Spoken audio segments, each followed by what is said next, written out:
Okay. All right. Peace and shalom, family. Peace and shalom. I'm going to wait for y'all to come in the room. And I'm going to share this link. And then we'll get started with our show.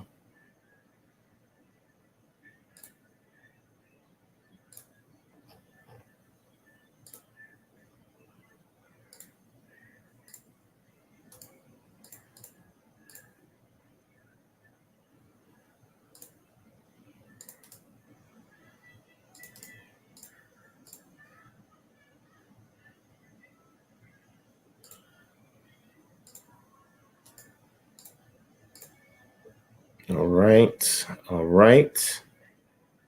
All right. Hit 1 if you can hear and see this well. If the audio visuals is on point, hit 1. If there's issues or problems, please hit 2.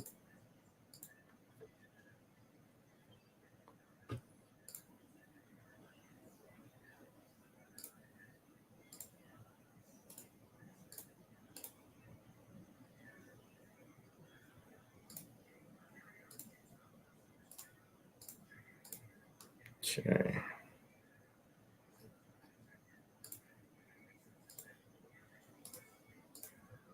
All right. All right.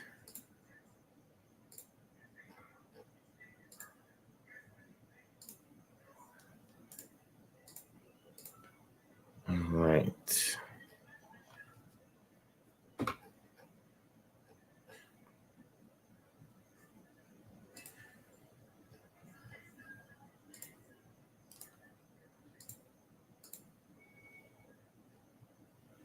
All right. All right. Again, hit 1. Hit 1 if the audio and video is on point. Hit 2 if we're having issues. Hit 2.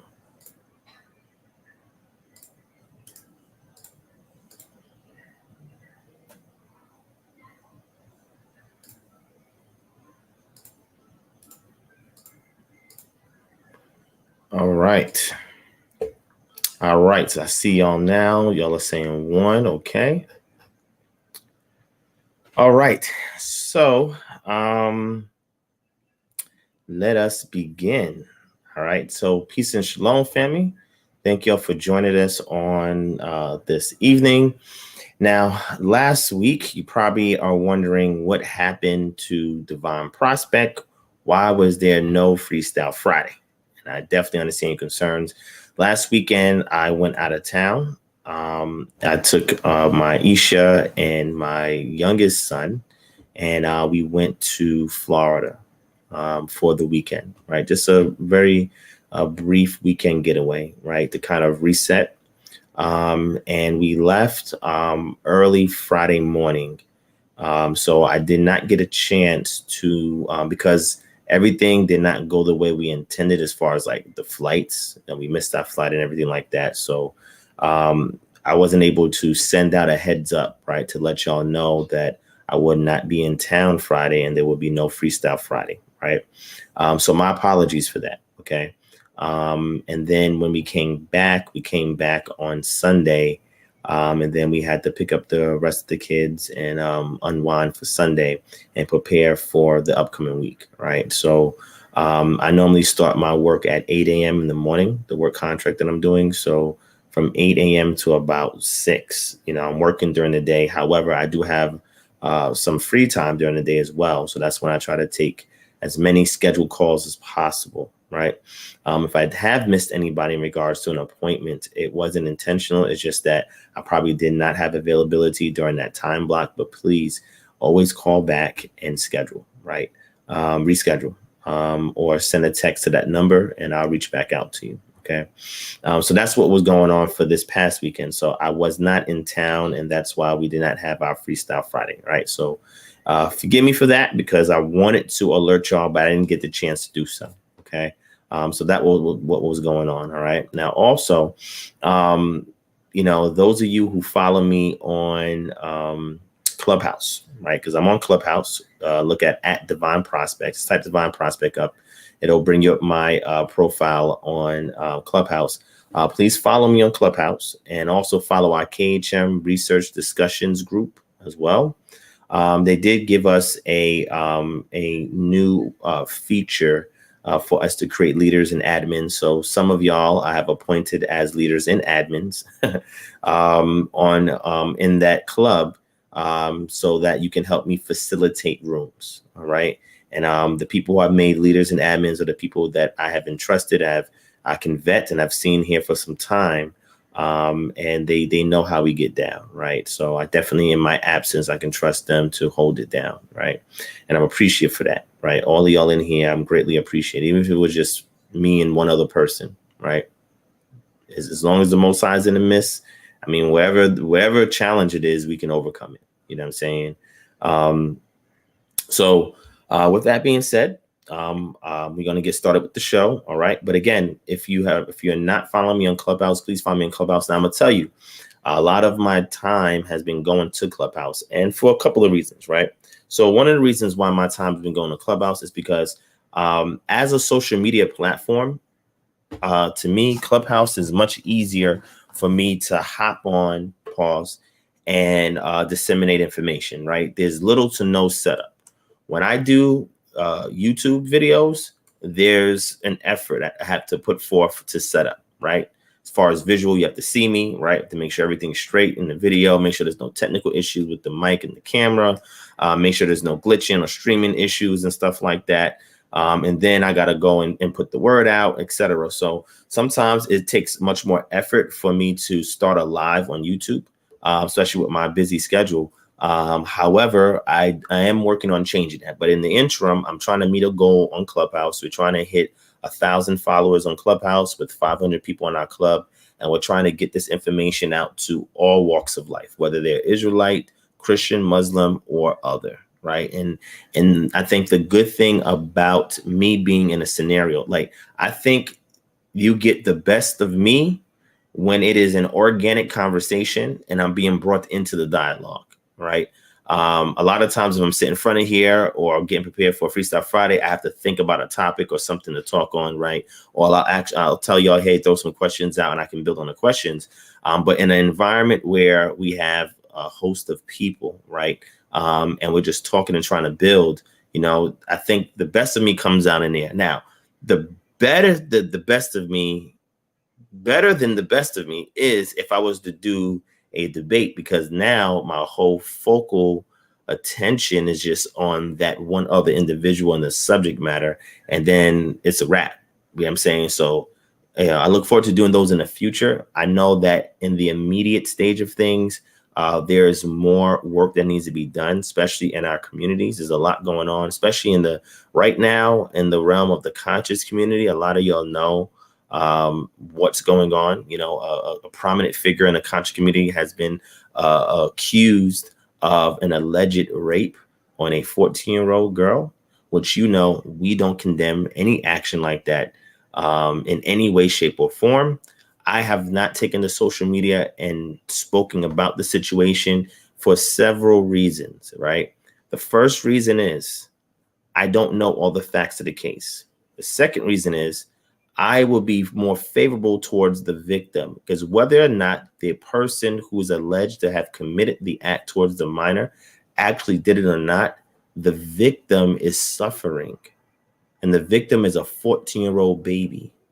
You understand? A 14-year-old is a baby to me. So I'm more empathetic in that situation towards that individual, not to sway my objective judgment given the facts of the case and what occurred, but that is a damaged child now, right? So a lot of reparation has to go towards that child's direction. It's going to take the whole village to fix that child. If the mother is open to allowing the right people back into the child's life to be that support system, right? So I didn't want to come out and say anything about it or get involved in a situation, because it looks like everybody is taking to social media. Everybody has their opinion.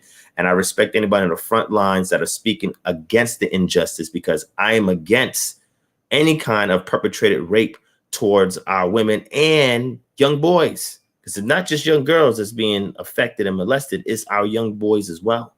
And this damages them when they get older to be functional adults within our community. It's typically a person, once they preyed on and they get older, they become a predator themselves. Not even because they want to, but because it's happened to them for so long, it becomes a normal behavior, right? So, and I'm not saying this is in every case scenario, but I'm saying this trend seems to happen and that's passed down. So this is something that we have to speak out against, something we have to intervene if we see anything like that happen in our community, and we have to do something about it, right? But here's another reason why I did not come out and gloat or rejoice that somebody who would be considered an op towards my community, right, is being shamed and being accused, etc., is because of what the text says, right? Let me get Proverbs chapter 24. Let me get Proverbs for you real quick so you can see what it is I'm talking about.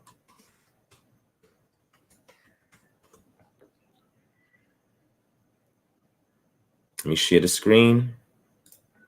And again, this is my perspective. I'm not saying anybody else is wrong for, blasting it and putting it on Front Street. Again, attention needs to be brought to it, especially if the accusation is true and not alleged, right? So I agree with that. However, I'm just saying from my perspective, right, how I'm walking circumspectly about the situation, right? So here in the text, it says in Proverbs chapter 24, right, and verse 17, do not gloat when your enemy falls. When they stumble, do not let your heart rejoice, or Yud He Wav He will see and disapprove and turn his wrath away from them. And then it follows up in verse 19 and 20. Do not fret because of evildoers or be envious of the wicked, for the evildoer has no future hope, and the lamp of the wicked will be snuffed out. So, according to the text, a testament of your character and the alignment of your will with the will of the Most High is laid out in this proverb. Do not gloat when your enemy falls. When they stumble, do not let your heart rejoice, or the Most High will see and disapprove and turn his wrath away from them. On the flip side, it says, and do not fret because of evildoers, or be envious of the wicked, for the evildoer has no future hope, and the lamp of the wicked will be snuffed out. We are to cry aloud against the sins and unrighteousness in our community and bring attention to acts that are heinous and egregious, especially towards our youth. But on the same token, the perpetrator, if they have committed the act, must be dealt with, right, legally, because we don't have the authority to carry out judgments, right? We don't have that authority. We're in captivity.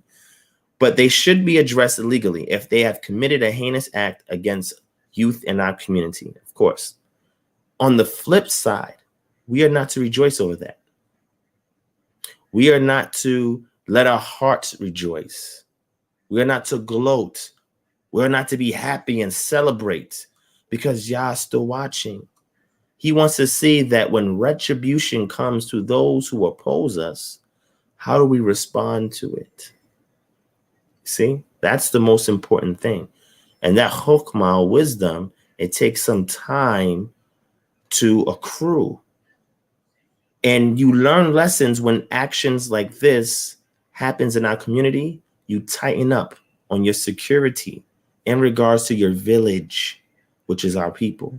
Hence why we talk about autonomy, because that will give us governance over our social affairs. And we'll know how to deal and filter out this type of unwarranted activity, right? But on the same token, Yah does things to see our character. He does things to see how we respond. Matter of fact, let's get Exodus chapter 12. Exodus chapter 16. Let's go to Exodus chapter 16. I'm going to show you something. We're going to go down here, right? Verse 1 to 4. The whole Israelite community set out from Elim and came to the desert of Sin. which is between Elim and Sinai, on the 15th day of the second month after they had come out of Misraim, or Egypt. And the desert, the whole community grumbled against Moshe and Aaron. The Israelites said to them, if only we had died by Yod He Wav He's hand in Misraim. There we sat around pots of meat and ate all the food we wanted, but you have brought us out into this desert to starve this entire assembly to death. Check out verse 4. Then the Most High said to Moshe, I will rain down bread from heaven for you. The people are to go out each day and gather enough for that day. In this way, I will test them and see whether they will follow my instructions. Sometimes Yah will redeem us out of an unfavorable situation.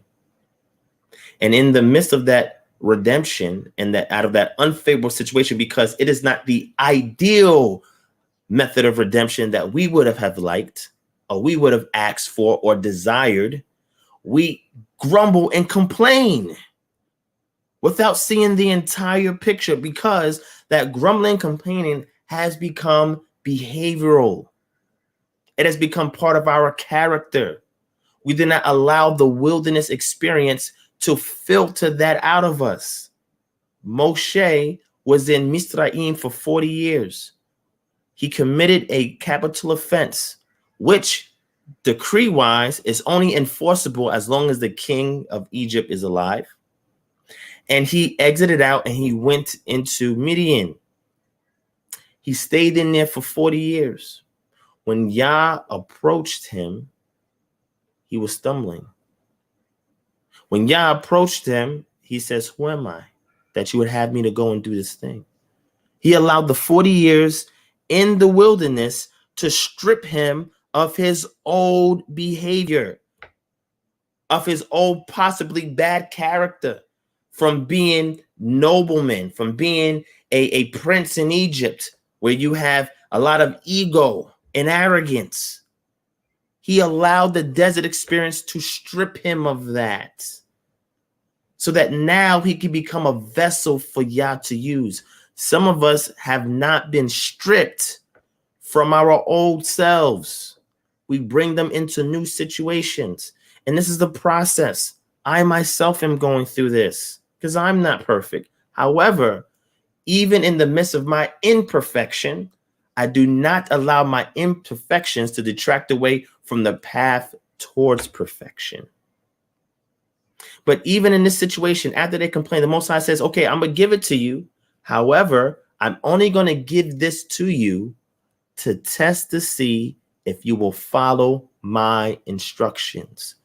When situations happen in our lives and in our communities, unfavorable situations, heinous acts and crimes and wickedness, these things are going to continuously happen until we are physically redeemed out of this captivity. Our job is to speak against the acts and the perpetrators. Justice needs to be rendered against them. But on the same token, we cannot lose sight of the bigger picture, which is your character in the process. Now, again, our empathy has to go towards the victim before it goes towards the alleged perpetrator, right? Only because, in a sense, where that victim is somebody who was oppressed, somebody who was young, somebody that didn't have no protection, we have to be empathetic towards that as a community, as a village. The perpetrator, even though it's alleged, still needs due process of law.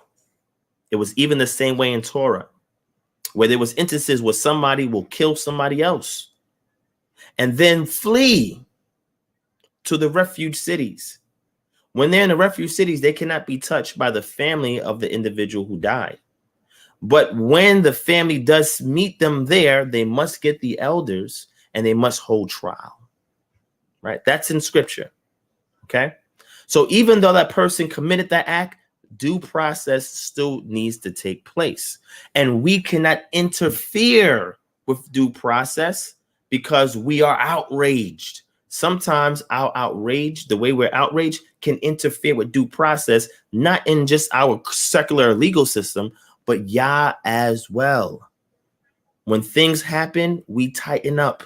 to protect those that we love and those outside of our immediate circle, extend it towards the community or the village. But just know when things happen, it is a test from Yah to see what our response will be.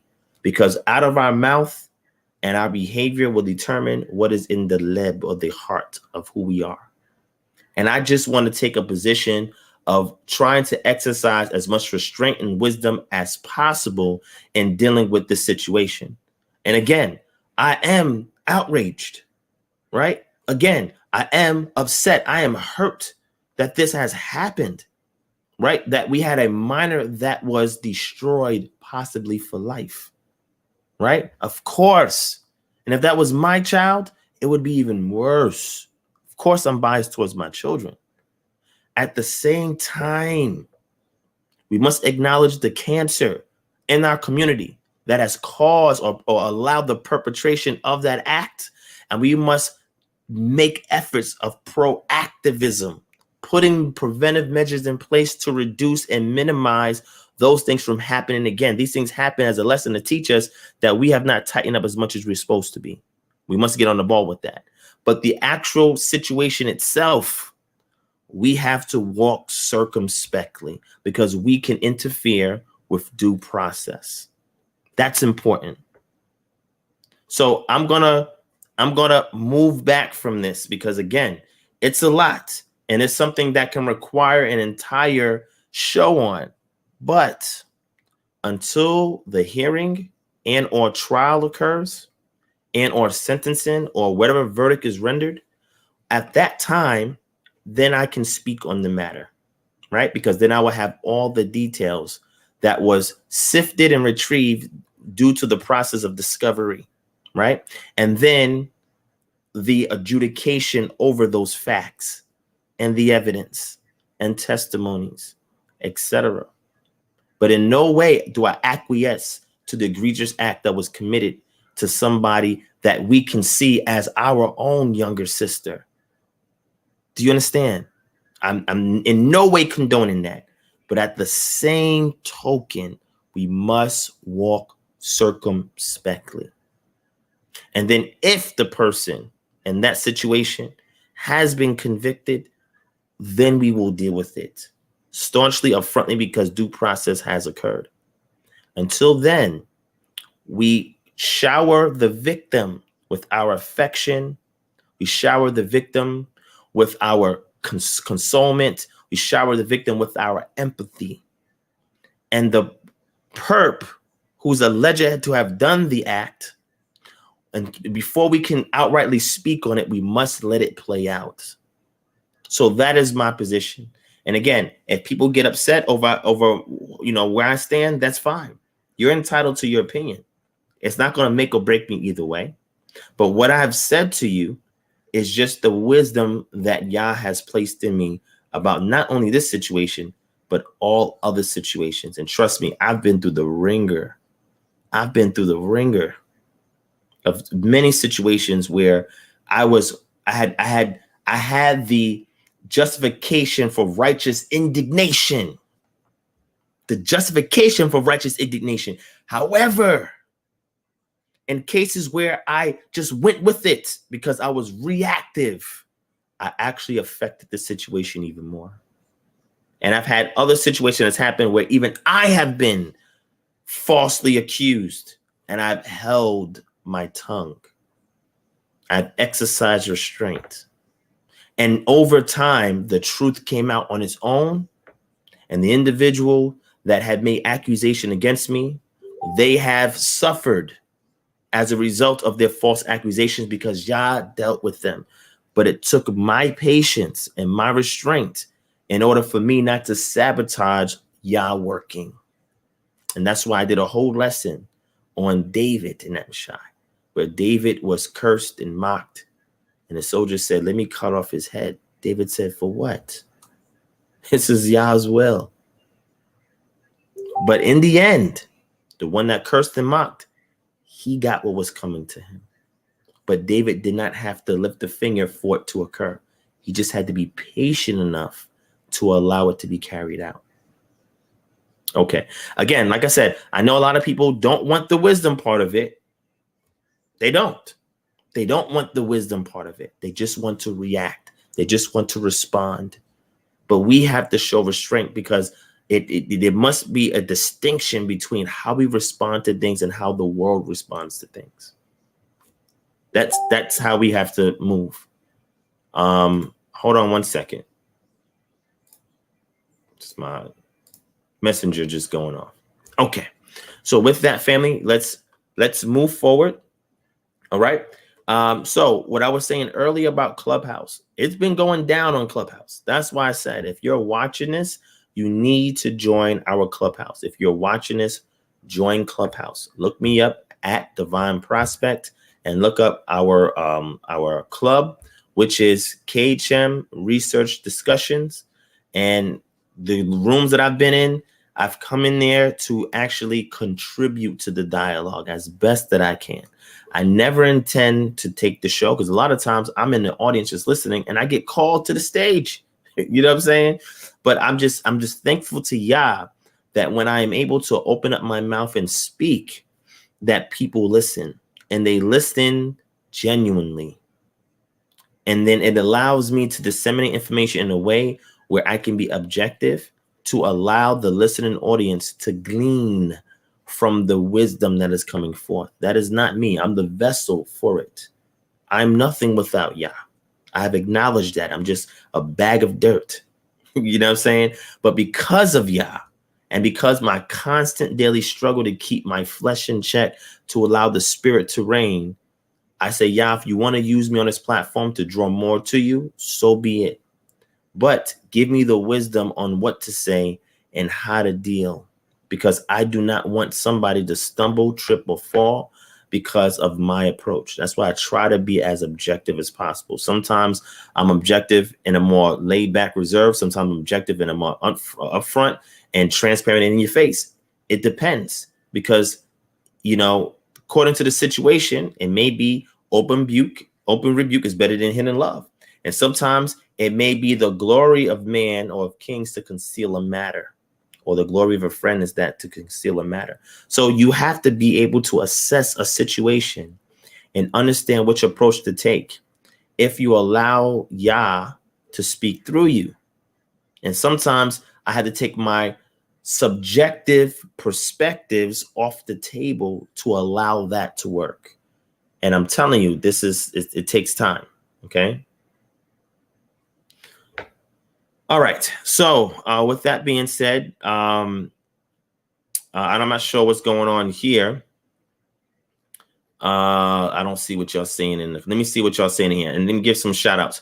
Shout out to John and Dorsey. Shalom. See me 2234. Shalom. Jaslyn Berry. Shalom, sis. Shamika Greer. Shalom. Michael Van Nett. Shalom. Sydney Sykes. Shalom. Patricia Brady. Shalom. Deanne Denard. Shalom. Pieces of Me. Shalom. Alexander McCaskill. Shalom. Ramalia the Nazarene. Shalom. My brother Yeti Hebrew Dre. Shalom. Sydney Sykes. Shalom.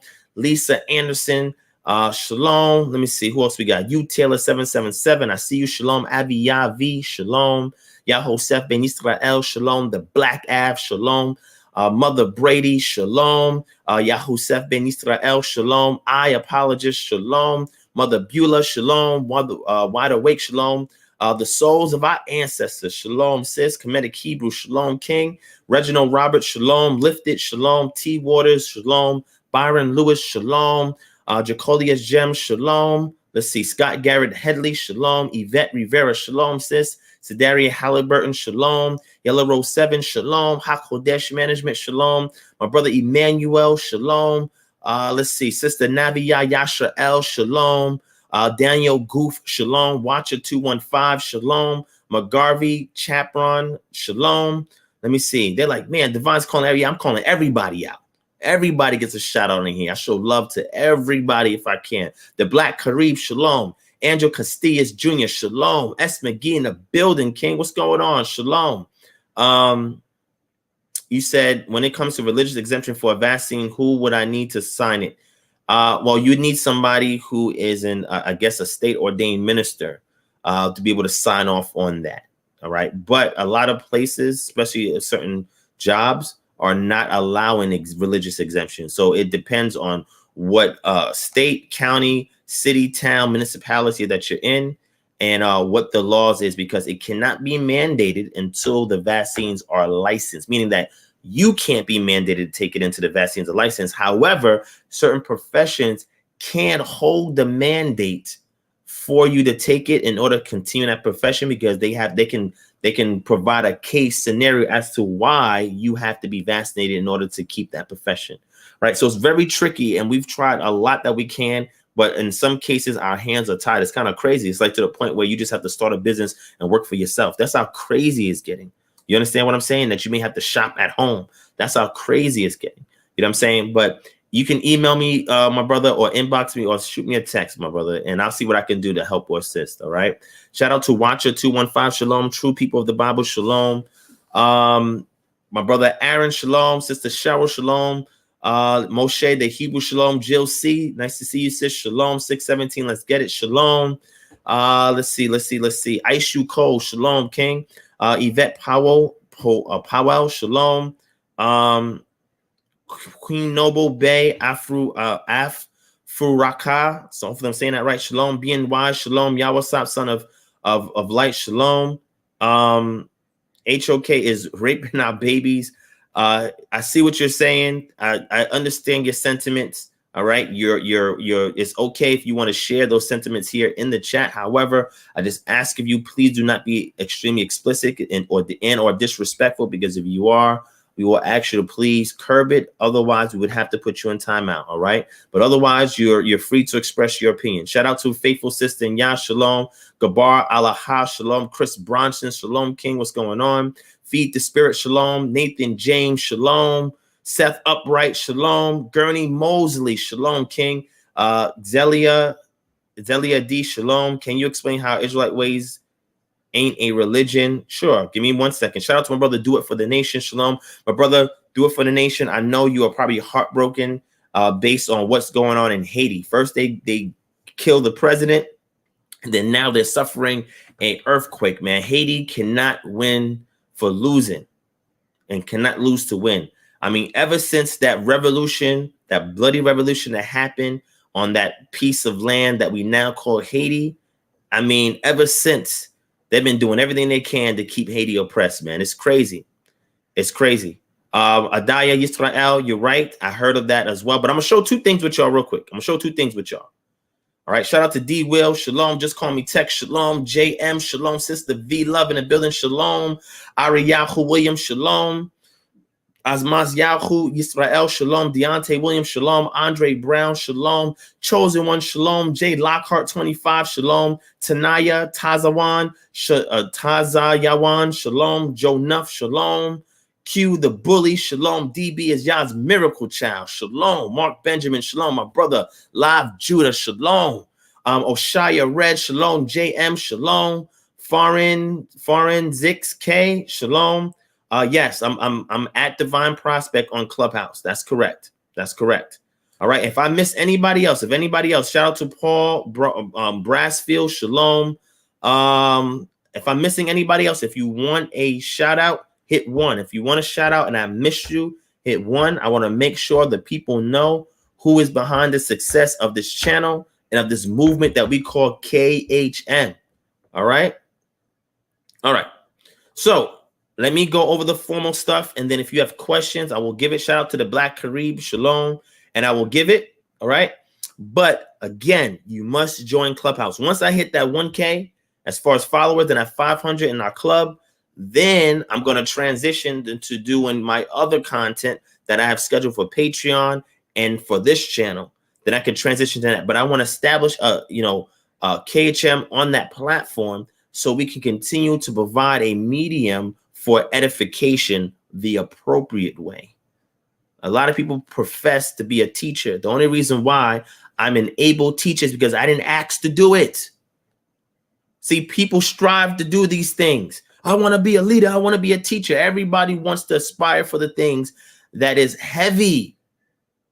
You have to hold a burden when you do this. You have to be mindful of those you are conveying this information towards. You have to be sensible to the humane, the innate humane things of the individual that you're speaking towards. This is not an easy job. It's like giving somebody who's interested in medicine, say, okay, look, we have a patient here. They need brain surgery. Here's a scalpel. Go get it done. They're not going to be exact in their cuts. They're not going to know, okay, let me not cut here because if I sew, I'm going to damage an artery and cause this person to bleed out.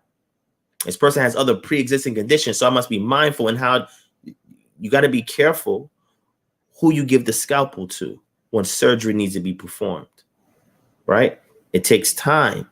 It takes diligence. It takes being astute, right? Me, myself, I'm a student. That's the only reason why I can teach, because I'm continuously learning and I'm yielding to the purpose that Yah has given me, even in the midst of my rebellion towards it sometimes. Sometimes I don't even want to do this, y'all. And I tell y'all this all the time. I don't want to do this, but I know I am compelled to do it. And every time I'm reminded of somebody who has benefited, it lifts my spirit and I keep on. So all those pompous people and arrogant people and egotistical people that want the spotlight, you can have it. Keep it. I don't do things for views. I don't do things to be loved or liked or disliked. I do it because it is a burden that's been placed on me. And I know that in this life, if I continue to lift that burden and build spiritual muscles, when the time comes, Yah will reward that and say, I gave you a burden and you managed to lift that burden even when you didn't feel like it. Not because you was looking for something to gain, but because that was your obligation. That was your due diligence and duty to my people. And if you do it to the least, you've done it unto me. That's what Yeshua says that the king will sing in that day. All praise to the Most High. Shout out to my brother Pac Rosino in the building. Only by his grace, shalom. Eric Tinsley, shalom. All right. All right.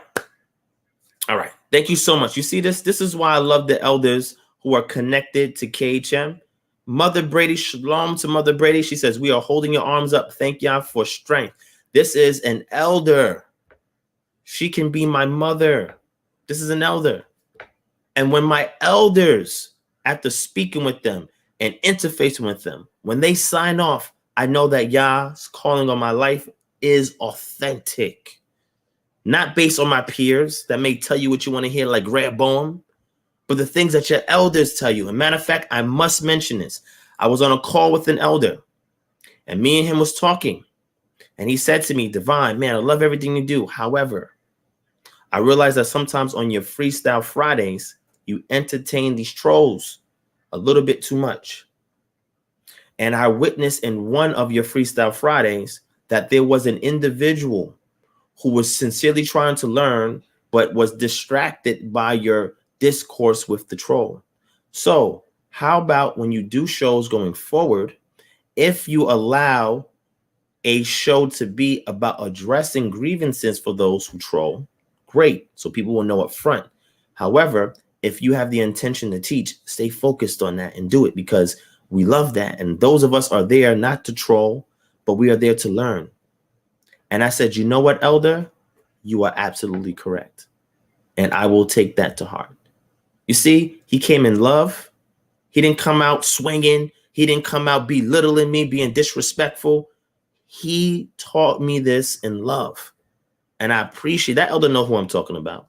And I appreciate him for telling me that, because he's absolutely right. Because as an elder, he saw something that I did not see, that I missed. This is why I love when Yah brings the elders amongst me. This is part of our spirituality that we have lost. We don't want to hearken to the word of a righteous elder. I'm not talking about just any old person, because you can have old fools out here too. I'm talking about the elder that understands that you're not his child. You're a grown man. But at the same time, he exceeds me in seniority in regards to life experiences. So I yield to that. And I said, you are absolutely correct. I had a Mother Query. I don't know if she's on here. She also had a phone conversation with her. And she says, don't be afraid to ask for help, Divine. It's okay. I said, you know what? I had to break out of that some time ago. And I'm going to continue to do that. And thank you for the reminder. And she didn't hold back. And she was not disrespectful either. She was very loving in how she disseminated information. So that's why I thank Yah for the elders. You must rise for the hoary head. If they put in work before you and they have a track record of righteousness, you yield to that. This is why I said we have too many people that want to be leaders, but then you don't yield to what your elders are telling you. How are you a leader? Okay. All right. Shout out to I am Sister Hadashah. Shalom. Shalom. Yes, so Hakodos Management, I started to watch that. I didn't finish it, though. I started to watch it. I thought it was very interesting. I did not finish, but I'll check it out. Shout out to my brother. Yo, shout out to Drino Yisrael. That brother sent me a random message. I didn't know if it was intentional. I didn't know if it was for me. Just giving me words of encouragement. He didn't ask for nothing. He just gave me words of encouragement. So Drano, if that was you in all sincerity, my brother, thank you for that. I appreciate those words. Thank you so much for that. All right. I will. A lot of times I want to give so much credit. The people I talk to say, yo, don't even mention it. Don't mention my name or anything. I'm not doing it for that. See, that's how you know you are around people that care about the village and not the individual. Too many people say, yeah, stamp my name on it. I want this. I want that. And then some people say, it's not. I'm not telling you for that. You don't got to shout out what I do. Now, again, I'm still going to do it. Not in all cases. But I'm going to do it because, you know, it's just my personal experience. But for the most part, I try not to say much because I know that they're not doing it for that. They don't care about the recognition. That's how you know you have some real elders around you, because they understand in their eldership, right, that Yah has called you to do what you're doing. They're not trying to step on your toes. They're not trying to jump in front of you. They're not trying to pull your curtail just for the sake of doing it, to exercise the authority in their eldership. They're not doing that. See, they're right beside you, fulfilling their role, telling you, hey, just watch out for this. Hey, just watch out for that. Hey, just be mindful of this and that. Okay. All right. All right. Sister Jacolia Gems, you said you emailed me about the Jifrot Roth civilization. I did not see that email, so please forward it back to me. Shout out to Freddie Jackson in the building. Sister Consuelo F. Sis, I need to speak to you ASAP. I know that I owe you a call. Please do not fault my heart, but there's so much on my mind that I'm taking care of. I didn't get a chance to get around it, but I definitely will give you a call this upcoming week. If I don't, please send me a reminder text. All right. I appreciate that. Shout out to Eric Tinsley in the building. Shalom. All right. Jeremy Cade, I think I'm saying that right. Shalom. I see Mother Query in the building. Shalom. All right. I think I got everybody. All right. So let's get started. Saint Lou the Kid. Shalom. I see you. And I think that's everybody. All right. Nakara. Peace to Nakara. Shalom to you in the building. I see you. Mick for real. Shalom. All right. So I'm going to get to those comments in a second. So aside from Clubhouse, also on the Patreon, we've added new content on the Patreon and stuff that that has come up in discussions on Clubhouse that I have added to the Patreon. So if you're not signed up for the Patreon, you are missing out. And I'm going to say this, and it's not out of arrogance or being egotistical. When you come to our Patreon, I'm telling you, the focus is not on me. The focus is not, oh, look at all these videos and stuff that Divine's teaching. That's not what my Patreon is about. There's other Patrons that's out there for that if that's your cup of tea. My Patreon is designed to teach you how to fish for yourself. Teach you how to learn in the absence of a moray. The tools, the methodology, the sources, the insight. So my content is coming. I got tons more content. I have some exclusive content in there already from me, but I have more content coming. But the bottom line is we're here to teach you how to do this yourself. This is not a one-man show.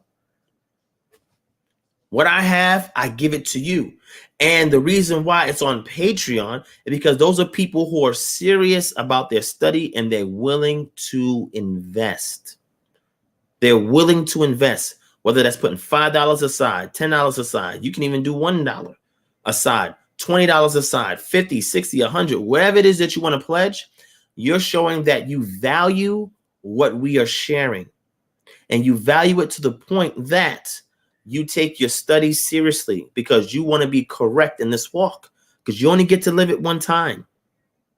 I know some people believe in reincarnation. That's not my subscription. But at least in this life, you get to live it one time. I mean, if you believe in that, you live it one time.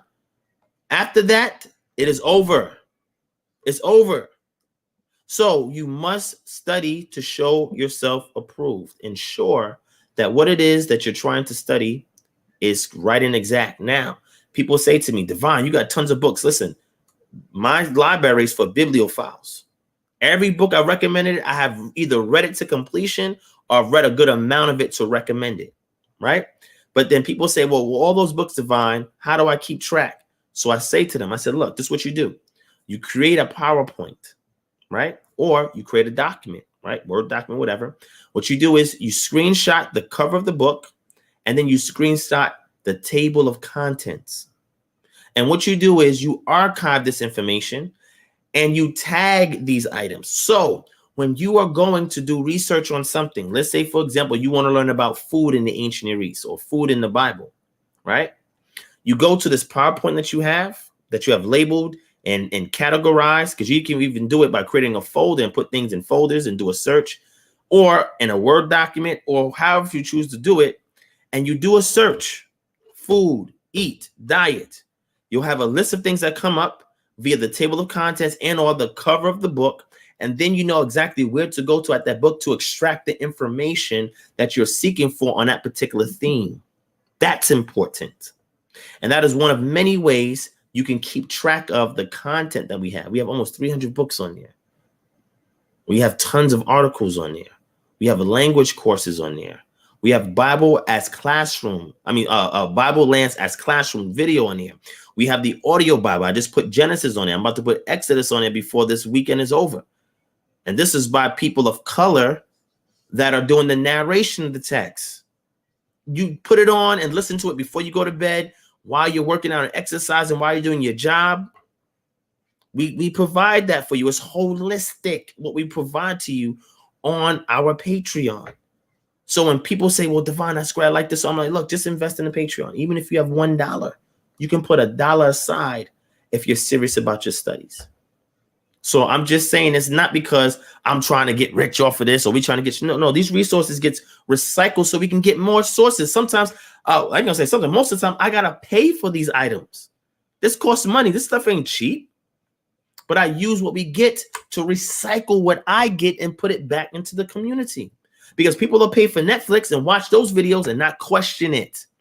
You got the money for Netflix, you can put that aside. You got the money for Amazon, you can put that aside. You got the money to go buy coffee every day. You put money aside for that. You got money for trivial things. But when it comes to your own brothers and sisters that are putting hard work and effort in to parse out information, to give you things that is meaty to this walk, you say, oh, we want it for free. We want everything for free. But then when you ask them to do something for free, they get offended. It's an investment. It teaches you discipline. Because if I'm going to invest, I want to take advantage of that which I'm invested in because I want a high yield and a high return. And I want to say thank you to all of our KHM members who have paid your membership dues. You have allowed us to expand in various ways that are coming soon. So I always want to give credit where credit's due. Thank you guys for your dedication to committing to KHM and for believing in the vision and the cause that Yah has given us. I appreciate that. All right. I appreciate that. All right.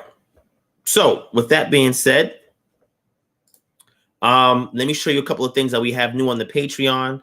I'm going to briefly cover it to explain to you why I put it on there based on some discussions that I was having on Clubhouse. And again, remember, the 24/7, 365 after party is on our Patreon. So if you ever see that on the YouTube channel, there's a length of time in which you may not see content, go to Patreon. There's going to be content there, right? Follow me on other social media handles. You'll see all of that in the description below.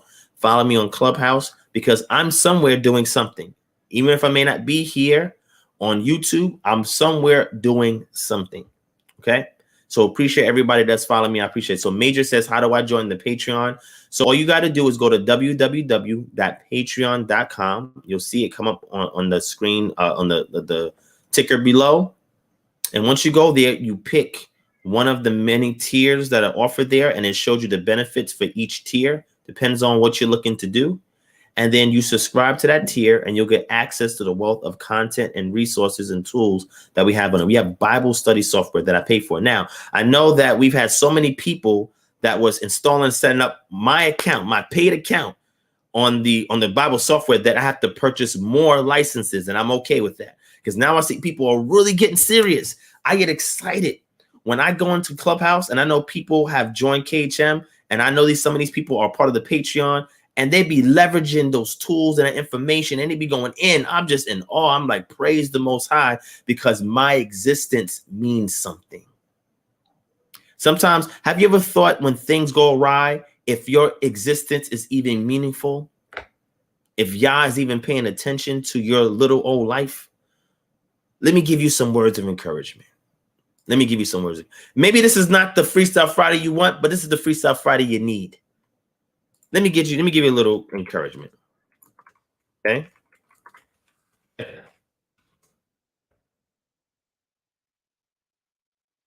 Let's go to the book of Psalms.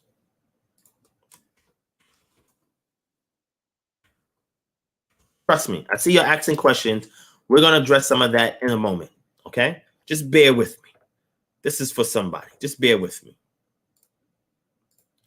All right, let me share my screen.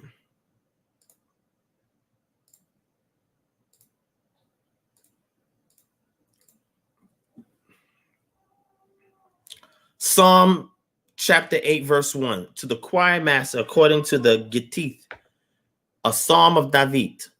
O Yehovah, our Lord, how majestic is your name in all the earth. You have set your glory above the heavens. Out of the mouth of babes and infants, you have established strength because of your foes, to still the enemy and the avenger. When I look at your heavens, the work of your fingers, the moon and the stars, which you have set in place, what is man that you are mindful of him, and the son of man that you care for him? Come on. You have made him a little bit lower than the heavenly beings and crowned him with glory and honor. You have given him dominion over the works of your hands, and you have put all things under his feet, all the sheep and oxen, all the beasts of the field, the birds of the heavens and the fish of the sea, whatever passes along the paths of the seas. Our Most High, our power, how majestic is your name, your reputation, your character in all the earth. And we have to be vessels of reflection to reflect that majesty. You are somebody to Yah, despite your shortcomings, despite your faults, your errors, despite your mistakes, your misunderstandings. You mean something, because he has given you dominion. The dominion is based on your aspiration to be fully obedient and submissive to his will and his covenant. Any action you take is like throwing a small pebble into a lake.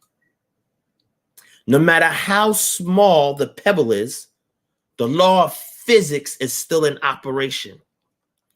When that pebble hits the lake, it sends a ripple effect that is felt by everything that is there in the lake. The individuals, the people, the animals, the objects around you, the ones that are closest to impact, they get the brunt force. But even beyond that, a chain of reaction occurs. So if you're going to do something, do it intently with the mindset that how I say this, what I do, how I move is going to affect those far away from me. Because if I impact one person, that impact on them will impact somebody else that you don't even know, simply because of your actions towards them. All right. I know that you didn't come to hear me preach. Let's get into the information. I'm sorry. Just want to take a moment, let y'all know that you are somebody. That's why I take my time and I shout you out here, because you mean something to me.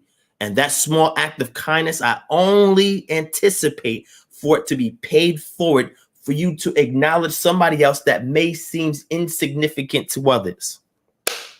Because if you're going to represent the Creator, if you're going to wear his name, just like you'll wear a designer suit, just like you'll wear a designer a bag or a designer dress, the intent is whoever is wearing that suit, there is a degree of expectation behind the individual in that suit. If you have an Armani suit, automatically in my mind, I'm going to think wealth. I'm going to think affluence. I'm going to think somebody who is a pioneer in whatever field that they're in, that the fact that they can afford that, they have worked for that, or maybe it was given as a gift. However, the name that's in the suit, tells a story before that person even opens their mouth. Who are you wearing today? Some of us are not looking like our Father. Some of us reputations is not reflective of Yah. Some of us are glossing over those that we should be singling out and say, hey, how can I help you on today? How can I serve you? You mean something. You're special. You have purpose. You have an intent. That which was placed in you is not dead. You are not defined by your circumstances. You're defined by your character in the midst of the circumstances. Never compromise. Okay, hold on now. Let me slow down for a second. Gotta fix it. Let me tighten up and get a little bit more formal. All right, man. Let's slow down for a second. All right. Okay. Let me reel it in. Let me reel it in. Let that be a Sabbath message for somebody who's watching this on the replay. All right. So let's get over to the Patreon that I want to show. And shout out to Eric Tinsley. Thank you so much for the donation. I greatly appreciate that. All right. Okay. And if somebody is feeling insignificant right now, all you got to do is hit 1 in the chat. And I will go into the wealth of knowledge that is what we call the scriptures. And if you need that word, I will provide it for you right now. This is not a Christian platform. I'm not a Christian, right? However, the dissemination of edification, encouragement, it is not restricted to the realm of Christianity. It is not restricted. This is the original intent that God has for us to serve those in our community. Hence why the majority of the statutes, the laws, and the commandments is how you deal with your brother and your sister. Come on, man. Y'all really want me to keep going on this path? All right, man. I was trying to chill. I was trying to chill. All right, so somebody needs a message. All right. I'm gonna give this up, and then we're gonna go on to the deep stuff that y'all came here for. All right. Before we proceed, please hit the thumbs up, because this has been a very weighty week. There's been a very weighty year. 2021 is not a year to be played with. Too many things are going on. Knocks will be coming to doors soon. It's crazy out here. And the thing is, we get caught up in the craziness. We find ourselves speaking more about our situations instead of the one that has set the situation to mold and form you in the midst of it. Are you that light in the midst of the situation, or are you perpetuating the darkness that is around you? Some of y'all have put a shade on your light. Okay. All right. Hold on. I'm trying to slow down. Right. My brother Jordan's Cadet says, what can we do to lighten your load? Thank you, my brother. Thank you. To lighten my load simply is just remind me of the things that I tell you. I need to hear it for myself. And that keeps me in the game. The times where I said, yo, I'm about to check out, man. I'm about to go hit this bench and let somebody else do it. Yah said, if you do that, remember that ripple effect. I say, okay, I got you, Yah. I see. So lightening my load is not just giving me money. That helps, but that's not going to fix the problem. In my realm of work in IT, we do what's called a root cause analysis anytime we encounter problems. A root cause analysis anytime we encounter problems. All right.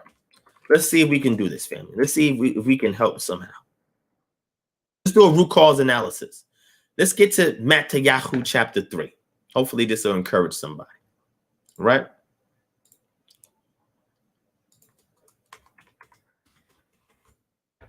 All right. Let's be a purveyor of wisdom, knowledge, and understanding. Let's get Matthew chapter 3. And I want to point something out that's very important. Some of you may not subscribe to what's called the Brit Hadashah New Testament. That's fine. However, axioms. Come on now. What is an axiom?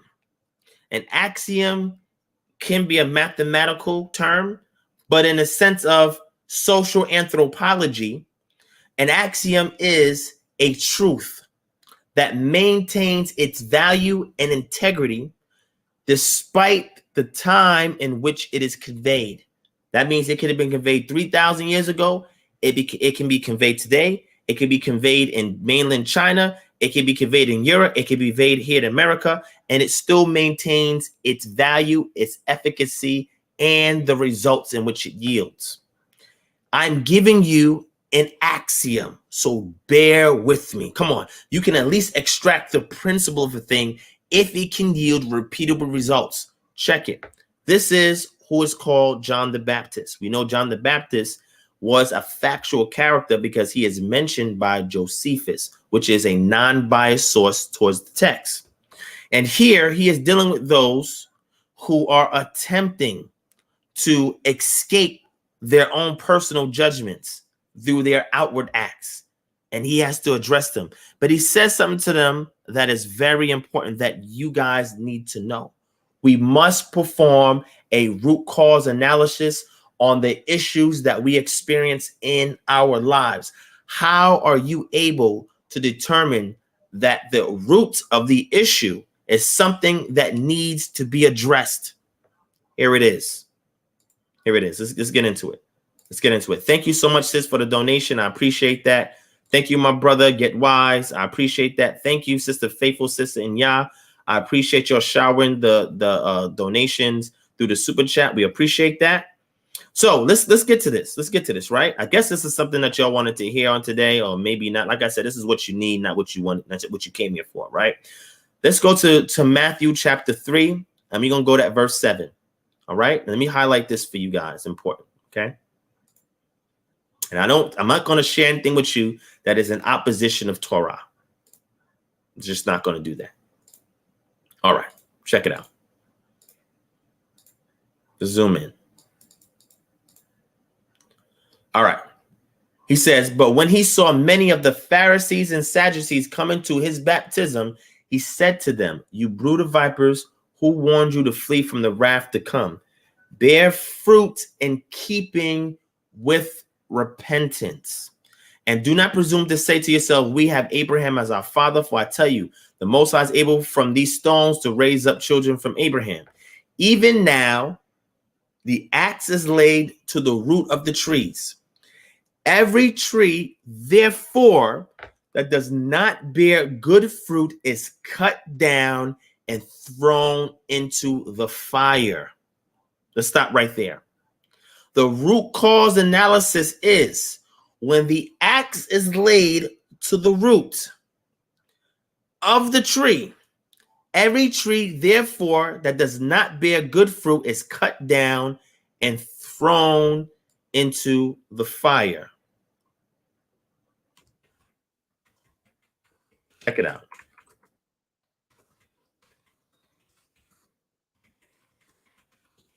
Let me get something for y'all real quick. Let's get Psalm chapter 1. We're going to come back to this. The key word, root cause analysis. Let's go to Psalm chapter 1. Matter of fact,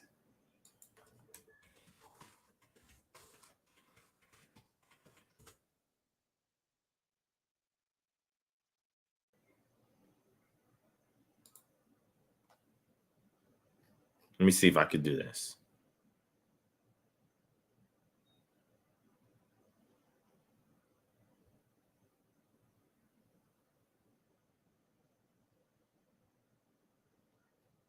Let me give you this summary. What is a root cause analysis? A root cause is defined as a factor that caused a non-conformance and should be permanently eliminated through process improvement. The root cause is the core issue, the highest level cause that sets in motion the entire cause and effect reaction that ultimately leads to the problem. Root cause analysis is defined as a collective term that describes a wide range of approaches, tools, and techniques used to uncover causes of problems. So let's say that again. A root cause is defined as a factor that caused a non-conformance. So there are things that are rooted in your life that is causing you to come under non-conformance and becoming non-compliant to the will, the intent, and the desire of Yah for you in your existence here. He has covenant with us through his statute, his laws, and the commandments, and has conveyed this to us through his son and Nabi Yeshua Bar Yosef. He brought out the weightier matters of the law that we need in captivity, that has been glossed over, that has not been truly highlighted for a repentant heart that can yield to the will of Yah. But you must examine the things in your life to see what is causing you to come under non-conformance and be non-compliant to Yah's will, to his statutes, his laws, and his commandments, to the words of his Nevi'im, his prophets. What is it that is causing that? You will know, because if a particular action that you are performing does not bear fruit, keep in mind, trees that bear fruit do not bear fruit to consume themselves. Let me say that again. Somebody missed that. I think that person right there, he ain't see that. Trees that produce fruit do not produce fruit for it to consume for itself. It produces fruit so that way the consumer who takes the fruit and eats it, peradventure, seeds from the fruit will be discarded in the earth to allow the existence of that tree, its legacy, its genes, its purpose in the earth and the ecology of the environment to continue to pass on even in the absence of the original forebearer. I'm trying to lay this out the best way that I can so y'all can follow me. Trying to lay it out. So the key thing is, what are the things? Sometimes that thing may be an individual person or thing that you are too familiar with, and you cannot see yourself parting with this thing. However, the fruit that is born out of that relationship, it is causing you to come under non-compliance and non-conformance to Yah's will, his statutes, laws, and commandments, and his word through his Nevi'im, his prophets. Sometimes it is an attitude that you have garnered because you felt others have done you wrong. And as a result, you are doing others wrong, and you cannot understand, why am I doing this? Because sometimes you have not forgiven the person who have caused the perpetration of that act against you. And therefore, out of ego of not seeking forgiveness and leaving your gift at the altar, you decide you're going to carry that burden the rest of your life. And then when that person dies, now you're stuck with it. Come on. Somebody's hearing this, but I'm gonna try to reel it in. Somebody's hearing this, right? Now you have a situation where you're bearing a chip on your shoulder because you have not checked your attitude. And sometimes people are placed in your life to bring the attitude out of you. I may need to stop. And when those attitudes are brought out of you, the purpose is so that Yah can judge the attitude. He can judge the action, so you can be chopped and your roots can lay bare to Yah. And if he sees that you are transparent, and allows him to examine you, he'll take those roots after cutting off it at the stump, which still holds life, and he will transplant you elsewhere. Sometimes you have to be cut. You have to be pruned. Sometimes you have to be transplanted because your roots may have outgrown the soil that you was initially planted in. Okay, listen. Let's read the Psalms, man. Let's read the Psalms. Hold on. Let's read the Psalms. The way of the righteous and the wicked.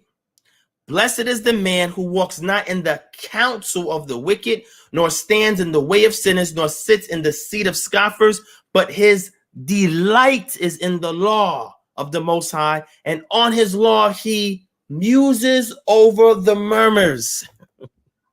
Those of you who watch our lecture that we did, Meditation by the Book, you know what I'm talking about. Day and night, he is what? Like a tree planted by streams of water that yields its fruit in its season. Sometimes you're expecting fruit and it's not the season. You just got planted somewhere and you want a miracle to be performed. Wait a second. That's not how life works. There's a time and a season for everything. Let's get Ecclesiastes chapter 3. I don't know why y'all making me do this tonight. This is not what I anticipated, but so be it. So be it. For everything, there is a season and a time for every matter under heaven. A time to be born, a time to die. So we got to understand, this is the problem. We, as parents, those of you who are parents, have failed our children, and sometimes our parents have failed us. Why? Because they have not taught us that birth and death are natural occurrences in life, and they must be embraced. Because when you avoid them, sometimes some men don't want to be fathers, so they avoid the birth of a child, even though their actions is what's constituted the child to be born. Sometimes you have a loved one that you love so dearly and they're gone, and now you don't know what to do with yourself. The reason why is because you have not been trained and raised in a culture that teaches you how to embrace life and death. They are to be cherished because you cannot have life without death. When a person dies, the scriptures say in Ecclesiastes, their spirit goes back up to Yah, him who gave it. Why? Because as he inhales, he uses that same breath to exhale. Somebody will get that at midnight tomorrow. So it's a cycle of life. We're not teaching our children, our constituents, our peers, our family members, our co-workers that life is about cycles. And if you come to terms with this, then you can isolate the root cause of certain issues. All right. A time to plant, a time to pluck up what is planted, a time to kill, a time to heal. Now, here's the thing that bothers me. Okay? Here's the thing that bothers me, right? It goes through all of these things, a time to love and a time to hate, a time for war and a time for peace. A lot of times in the Christian church, they add something else to this passage. I don't know why they do that, but they do. I only speak what's there. The chokmah, wisdom that I convey to you is according to what we see here in the text. But the key thing is sometimes you are planting yourself somewhere where there's no streams of water. You know what living water is? Living water are things, or not things, but concretely, it's water that is in motion. Because when water is stagnant, life cannot come from it. Sometimes you have things right now in your life that is not causing any progress, but because you have grown a familiarity with it, because it has become an appendix to you, you choose not to do away with it because you don't know how you will operate without this necessary evil. The reason why the Dead Sea is dead is because water flows in, but it cannot flow out. You have not created an outlet for the things that you are holding in, and therefore you will burst at the seams. Okay. You see, I don't know why I'm here saying this stuff. I don't know why y'all asked for this, but y'all asked for this, okay? That's what y'all asked for, right? Are you planted by streams of water, things that are allowing progress, things that are feeding your roots so you can produce fruit. Are your actions for the benefit of solely yourself, or is it the benefit of others that are around you? How egotistical, self-centered are your actions? And what is the root cause of those problems? Our non-conformance to the will of Yah. Remember I told you earlier, Proverbs 24, verse 17, do not gloat when your enemy falls. This is Yah's word. Do not rejoice when he stumbles. If we find ourselves doing it, why are we compelled to be reactive? Why are we compelled? Is it because people are not paying me enough attention? Is it because our character has not been truly transformed and we want the demise of all our enemies? Yes, of course, we want redemption out of any captivity and oppression, of course. But while you're in the midst of it, you must be tried by the fire. You must be refined to come out as gold. When raw gold is discovered, its raw nature does not hold the value in the beginning like it does after it goes through the process. The gold is found raw. It is taken out of a raw and rugged place. Come on, follow me now. Once that gold that has intrinsic value, but has no extrinsic value because of how it looks, when it is taken in its raw form, it must be refined. It is placed in a furnace. The heat of the furnace is turned up. Why? Because in order for that gold to get to the shining process, the impurities must surface. All right. Okay. Anyway, the impurities must surface. And when the impurities surface, they are swiped off. But it's not done. We must continue to make it hotter and hotter and hotter, because if it's valuable, it will withstand the fire.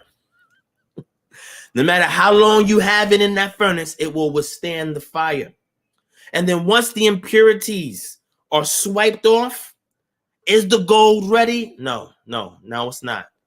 It must be extracted from out of the furnace and allowed to cool off. See, sometimes y'all want to jump the gun, but you have not allowed yourself to cool off after being in the fire.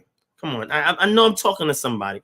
You know what? Maybe get scripture, because people may think that Divine's giving his opinion on this. All right.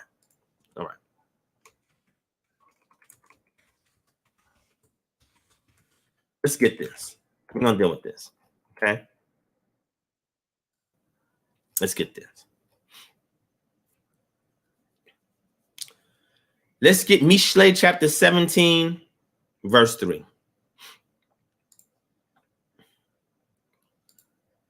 Come on now. I don't know why you got me in the preaching bag. I'm trying to be an upright Israelite and just say, read. Trying to be deep and give you all of this stuff, but sometimes you got to speak to the soul, man. Sometimes you got to be nefesh. Sometimes these guys are so deep, they can't even speak to your soul. I tried and strive never to be that type, that I get so deep that I can't talk to your soul. Proverbs chapter 17, verse 2, a wise servant will rule over a disgraceful son and share his inheritance with his brothers, a crucible for silver and a furnace for gold, but the Most High is the tester of the hearts. Psalm 26 and 2, test me, O Yah, and try me. Examine my heart and my mind. Have you submitted yourself to allow Yah to test you? He has put you through the furnace. You just want to run out. No, you stay there and say, Yah, is it time to come out? Examine me. Squeeze me. See, when I get that toothpaste tube from the store, I'm assuming that what is on the label in actuality is within the tube. Okay, some people may not hear me, but I'm assuming that off a surface, but there's more that meets the eye. I don't know for certainty what is in that tube until I squeeze it out. I'm going to give you an example of this. Come on. Sometimes I'll buy some items from the store and I'm anticipating, based on what I see, the expiration date, that the item that is inside the packaging should be fresh. But I've found times, for example, I have bought flour and I'm expecting that this flour should be good because it is within the realms of prior to expiration. But when I crack open that bag, I find mealworms in it. When I crack open that bag, I see it that it's clustered and it's clumpy. That is not what I was being advertised. But it wasn't until I opened that thing up to examine what is inside, I was then at that point able to authenticate that which was being advertised sincerely holds up to that which is in the content. Come on now. Now, wait, hold on. Let me slow down. Let me slow down. I don't know. Let me slow down. Damian Blair, shout out to you. Talking about Mithrak, Shadrach, and Abednego, who will win in the fiery furnace because they refused to compromise their covenant with Yah. So they were placed in the furnace and it was turned up, but they were not consumed. Can you say that you are allowing yourself to be consumed by the fire because you trust that Yah will not allow you to go away with the chaff and with the ashes? But he is doing this because you need to be refined. Are you allowing him to do a root cause analysis? Sometimes you got to lose it all for your roots to be bare so that Yah can see what he is working with. And sometimes he may have to do that if fruit is not being produced out of the situation. Are you allowing the process? Sometimes you get in the way of Yah's judgment for other people because you love them too much. Sometimes love requires judgment. Sometimes your parents don't understand why my child's still acting bad because you overshowering them and not allowing them to learn life through experience. Some experience is okay to shield your child from. Some experience, you got to let them go through it because they may talk like you don't know what you're talking about. So you must allow it. Do not get in the way of Yah's judgment on those simply because you love them.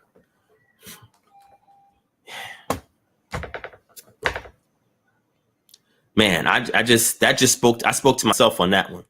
That was a reflection, man. Wow. It's people I love. I'm telling you, man. People that I love. That I know because of their ignorance that there are many things they will have to suffer. And sometimes I find myself getting in the way prematurely. And after the situation, I would then blame myself that only if I would have stepped back and allowed them to learn their lesson instead of shielding them from Yah's judgment, that his will could have been performed in their life. When the Most High spoke to Jeremiah, he said, stop praying for these people. Let me get it, because maybe somebody think I may be making this up. Let's get it. All right. Let's go to Jeremiah chapter 7. Somebody has to hear this, man. Somebody got to hear this.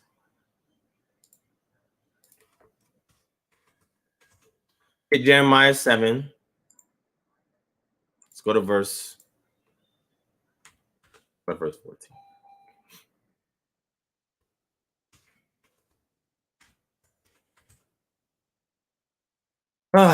All right. So Jeremiah 7.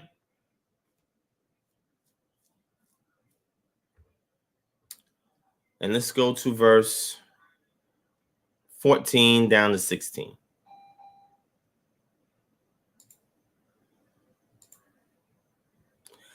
All right. Well, actually, let's start at verse 13. And now because you have done all these things, declares the Most High, and when I spoke to you persistently, you did not listen. And when I called you, you did not answer. Therefore, I will do to the house that is called by my name and in which you trust, and to the place that I have gave to you and to your fathers as I did in Shiloh. And I will cast you out of my sight as I cast out all of your kinsmen, all the offspring of Ephraim. As for you, do not pray for these people or lift up a cry or prayer for them, and do not intercede with me, for I will not hear you. Do you not see what they are doing in the cities of Judah and in the streets of Jerusalem?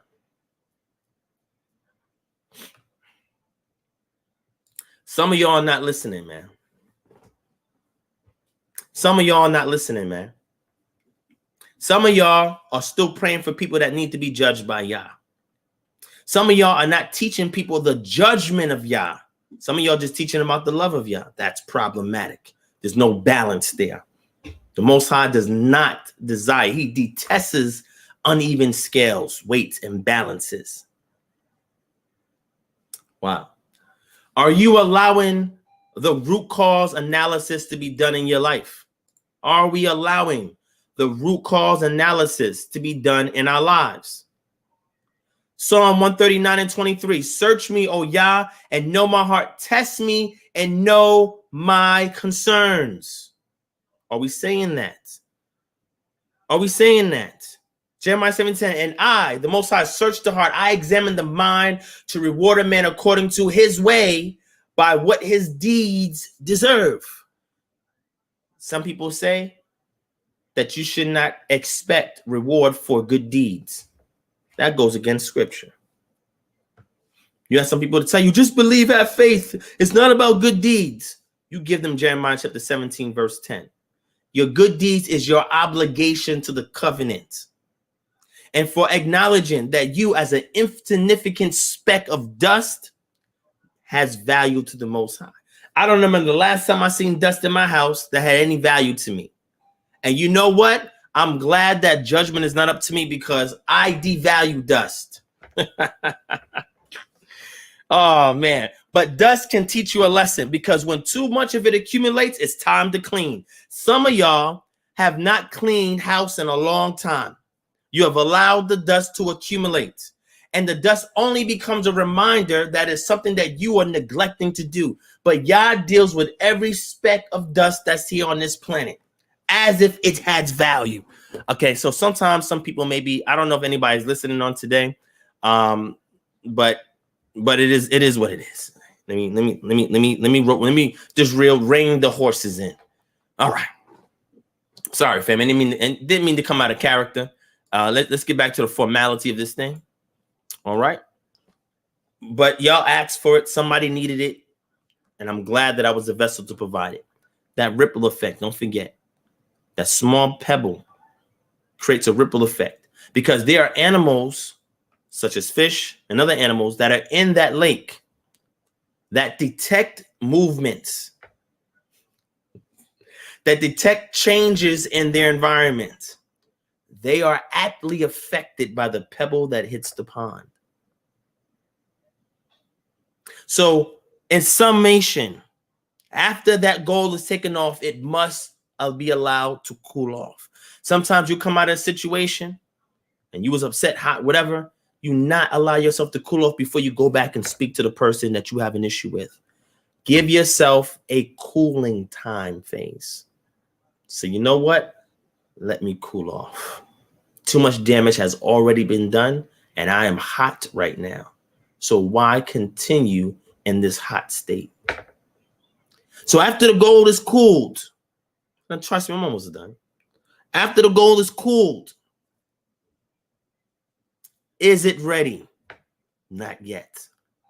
The blacksmith says, or the metallurgist says, no, it's not ready. What is the next thing? You must shape and mold. And the shaping and molding occurs during the state in which the item is mutable. That means it is in a state where you can manipulate it. Are you allowing yourself during that cool down phase for Yah to manipulate you, to shape, form, and fashion you? Sometimes you're not allowing it. You're not allowing a season for the cool off to be shaped, formed, and fashioned. And you wonder why you still got problems. You wonder why you still cannot thirst after Yah, because he's trying to shape you during the cool off phase. He brought you out of the situation. Some of you want to go and gloat. Yeah, I got this. Wait a second. You ain't got nothing yet. He's still working on you. Calm down. Just relax. Hold your horses. And then once he shapes, form, and fashion you, is it done? No. It's not done. It's not done. Let's get scripture. Let's see what the scripture says. The Most High's original intent for mankind. Let's go to Genesis chapter 1. Genesis chapter 1.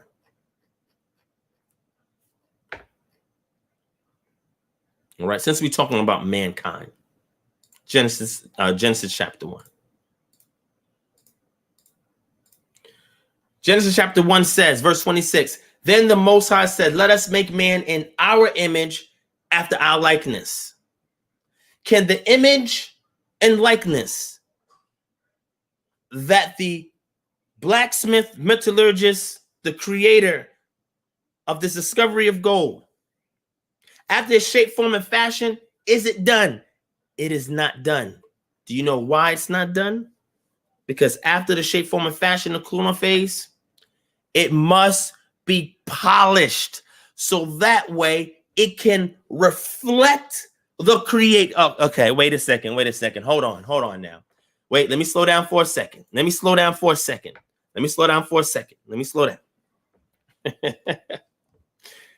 Wait, hold on. Let's slow down for a second. It is not done until the item can be polished so the reflection of the creator can be shown when the creator looks at what has been created. Okay. All right. I'm done. I'm done with the message on tonight. I'm sorry about that. Let me just leave off there. Let me just calm down for a second. Let's get formal again. Let's go back to our regularly scheduled program. All right. Okay. All right. Excuse me for a second. I had to go into diverge a little bit because it was requested, but hopefully that helps somebody. It's a lot more where that comes from, but I'm gonna park the brakes there. Ben Robinson said, I see what you did there. I like it. And again, I appreciate y'all for enjoying this. My brother, he says, bro, you're a blessing that we don't deserve. Man, I don't deserve the words that I'm saying. I don't deserve it. But you know what? I'm grateful for it. Because if somebody says the same thing to me, I'm all open. I'm not so full that I cannot receive from somebody else. Okay. All right. Some of y'all don't know how to make room for more. Some of y'all want to be the inlet for everything, but not an outlet. Because sometimes you're afraid that that which has been poured into you, if you let it out, that you may not get it again. But if that's the case, you're not living a Yah-driven life. There is no lack. Matter of fact, let's get scripture.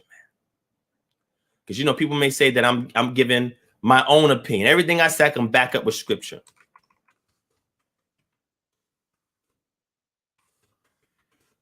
Let's get scripture. Right? And see, the thing that I pray to Yah all the time is I thank Yah for wisdom at my age. I thank Yah for wisdom at my age. I could care less about material things. I could care less about reputation. I could care less about, you know, getting to the peak of my career and making a lot of money and getting a big house, a big car. That none of that means nothing if you don't have the wisdom to go behind it. What does that mean if you don't have the wisdom that goes beyond it? Wait, all right, I'm gonna get that in 1 second. Hold on. But let me go to Psalm chapter 37, verse 25. Okay.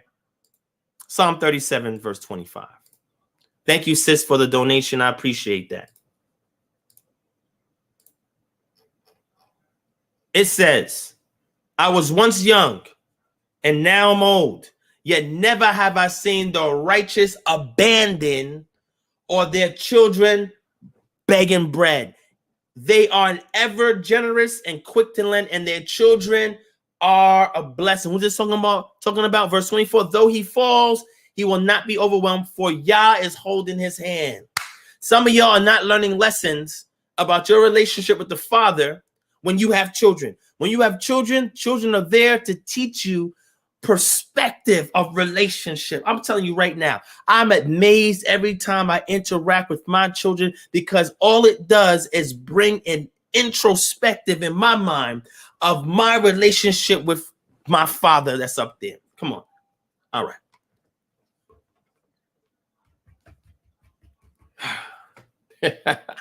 Though he falls, he will not be able to fall. The Most High is holding your hand. I'm going to give you some scenarios. My children will be afraid to fall if they are by themselves.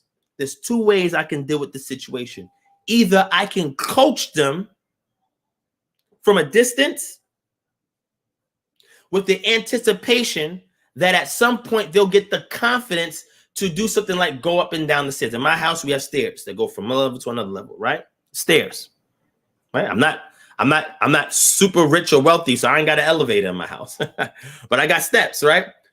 So my children are young.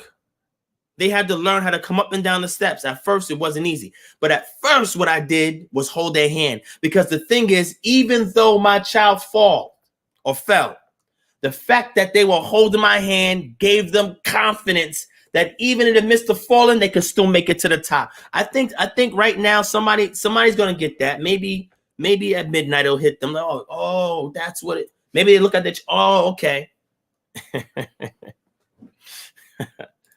Oh man, thank you, Deborah Newsom, for the donation. I appreciate that. Listen, this is the scriptures. I'm not writing this. Okay, all right. We must tell some of my leaders, man, you're talking too much over your head. Speak to my soul. Because you're not acknowledging the little things. You're not unturning the stones that are being covered up. What phase of the testing are you in? Is it the discovery phase where you're just not coming into the truth and you're in a raw form? Whatever it is that you stand on is not solid until it holds weight. You may think you have a foundation until it is faced with some serious weight. Okay. All right. All right. Okay. All right, family. I'm sorry about this. This was not the direction I wanted to go in today, but it is what it is. But I guess all that to say, Proverbs chapter 8, does not wisdom call? Does not understanding raise her voice? On the heights beside the way, at the crossroads, she takes her stand. Beside the gates in front of the town, at the entrance of the portal, she cries out, to you, O men, I call, and my cries to the children of men. O simple ones, learn prudence. O fools, learn sense. Hear, for I will speak noble things. From my lips will come what is right. From my mouth will utter truth. Wickedness is an abomination to my lips. All the words of my mouth are righteous, and there is nothing twisted or crooked in them. They are all straight to him who understands, and right to those who find knowledge. Take my instruction instead of silver, knowledge rather than choice gold, for wisdom is better than jewels, and all that you may desire cannot compare with her. What are we talking about, family? The one thing that I appreciate about women is that because of the gender role of women birthing and nurturing children, the motherly or maternal instinct kicks in when intuition senses that something is not right. The personification of Chokmah, wisdom, is the innate intuition that men have, but women have deeper, that when the Most High created Adam, he realized that, Adam, you don't have a reflection of wisdom in your life. See, men, hold on now. I'm talking to my brothers now. Sisters, you can get this wisdom too. Let's see what the text says.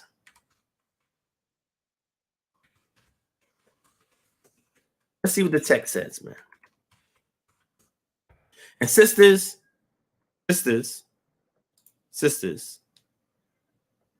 just bear with me. It's for my brothers right now, right? For my brothers.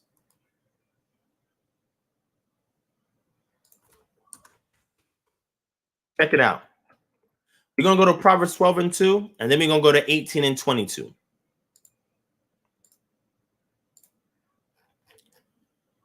Actually, just do Proverbs 1 to 2. It says, whoever loves discipline loves knowledge. When my elders say, hey, Divine, I say, cool, because I love discipline. I need it every day, but I love it. But if you love discipline, meaning that you're open to correction, you say, look, I don't know this. My research has stopped there. If you have found something else that I am unaware of, show it to me. I can never lose. Then you will love knowledge. But he who hates reproof is stupid. A good man obtains favor from the Most High, but a man of evil devices he condemns. No one is established by wickedness, but the root, remember the tree, of the righteous will never be moved. An excellent wife is the crown of her husband, but she who brings shame is like the rottenness in his bones. Now, why are we bringing it up? Let's get Proverbs chapter 18. Get Proverbs chapter 18 and verse 22. He who finds a wife finds a good thing and obtains favor from the Most High. Why are we talking about this? Wisdom is personified as a woman for a reason. The scripture says, if we continue to go in Proverbs chapter 8, check it out. I, wisdom, dwell with prudence, and I find knowledge and discretion. The key thing is, in all your dealings in life, are you opening your ear or hearkening your ear to hear wisdom? Wisdom is crying out all around you.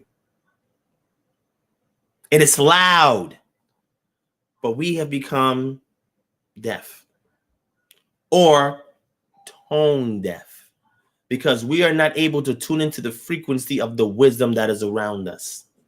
It cries out. It is yelling and screaming. But are we listening for it? Are we hearkening for it? The fear of the Most High is hatred of evil, pride and arrogance, and the way of evil and perverted speech I hate. I have counsel and sound wisdom. I have insight. I have strength. By me, kings reign. By me, princes rule. I love those who love me, and those who seek me diligently find me. My fruit is better than gold, even fine gold, and my yield than choice silver. I walk in the way of righteousness, in the paths of justice, granting an inheritance to those who love me and filling their treasuries. The Most High possessed me at the beginning of his work, the first of his acts of old. Ages ago, I was set up at first before the beginning of the earth. When there was no depths, I was brought forth. When there was no springs abounding with water, before the mountains had been shaped, before he had made the earth. When he established the heavens, I was there. When he made firm the skies above, when he established the fountains deep, when he assigned to the sea its limits so that the waters might not transgress his command, when he marked out the foundations of the earth, then I was beside him like a master workman, and I was daily his delight, rejoicing before him always, rejoicing in his inhabited world and delighting in the children of men. And now, O sons, listen to me. Blessed are those who keep my way, hear instruction and be wise, and do not neglect it. Blessed is the one who listens to me, watching daily at my gates, waiting beside my doors. For whoever finds me finds life and obtains favor. So we keep seeing the personification of Chokmah, and we see that obtaining the favor is linked to a wife. When the Most High created Adam, he said it's not good for man to be alone. So he went into the inner chamber, it's not rib, of Adam, and he extracted Chokmah and put it in flesh.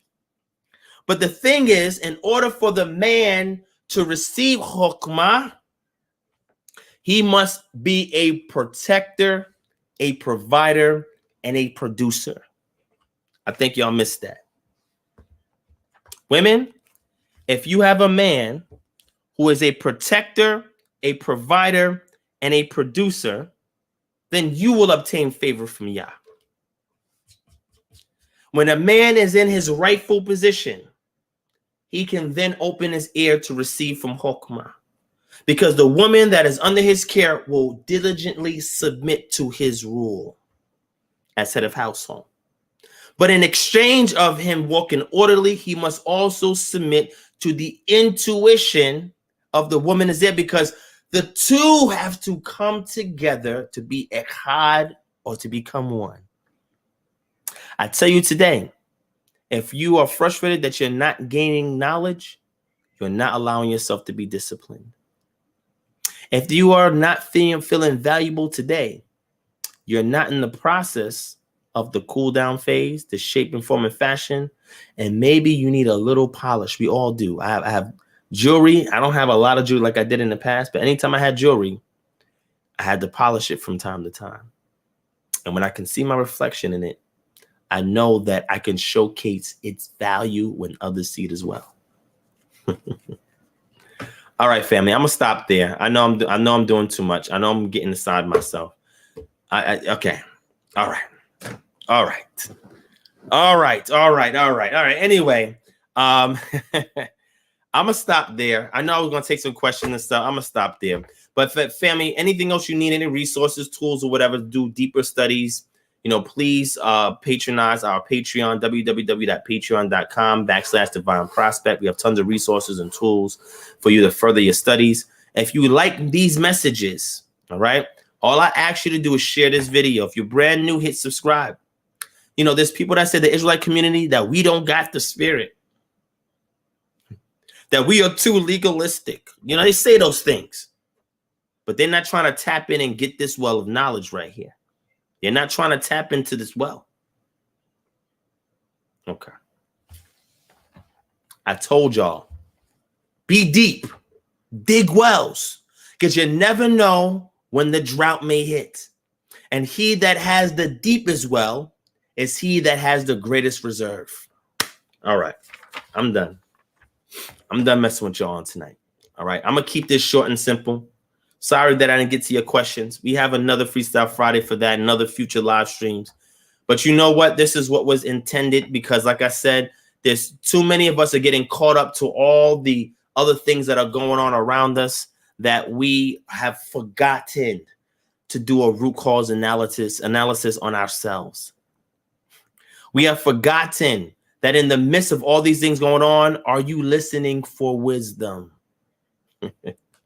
In the midst of this all going on, are you allowing yourself to take time in that fiery furnace and understanding the processes that come after the fact? When you are tested and tried in the fire like pure gold. These are the little things we gloss over. And we wonder why things have become so heavy. I'm here to tell you right now, you, oh man, what are you that the Most High is mindful of you? He has placed dominion under your feet. He has placed wisdom before you. He has breathed a soul into you. He has polished you to be his image and his likeness in the earth. Your existence is not an accident. I don't care how you came to be in this world. David himself felt that he was an accident coming into this world. The great King David. But through a myriad of opportunities to reflect through meditation, which is musing over your murmurs, and sometimes you do it to melodies, and you are able to do it at any moment.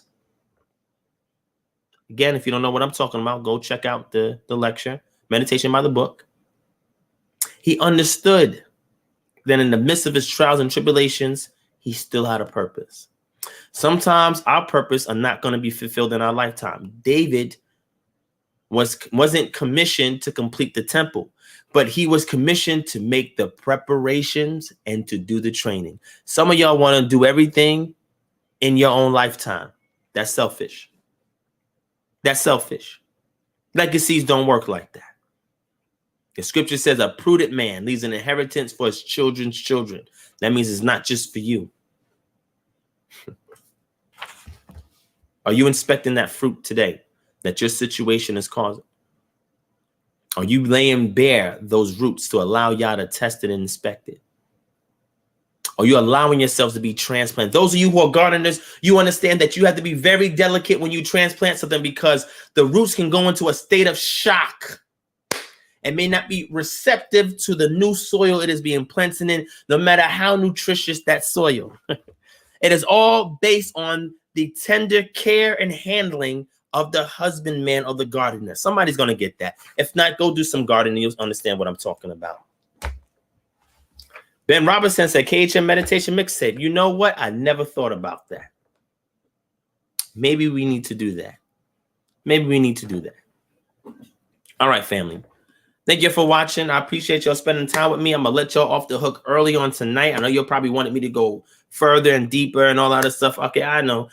One thing that I did want to share with y'all before I close out, and again, I don't want this to distract away from what was conveyed on this evening, because everybody can break a morsel off, even if it's a small crumb, off of what was served on the table, and it can be edifying and nutritious to your spiritual walk. We provide nourishment here. So we're not just here to get so deep that we can't relate to common humane things. We can. We can speak to your situation because Yah allows us to be a purveyor of truth. Even if it cuts me, I got to speak it, right? But there's something I did want to share. There's a video that I put up not too long ago, and I did a primer on COVID-19 and coronavirus and gave some dietary suggestions, right? So anybody that is interested in our regimen plans for COVID, you'll get to see a basic template in that lecture. And you can also reach out to us at naturalpathtoeden@gmail.com. Let me put it in here.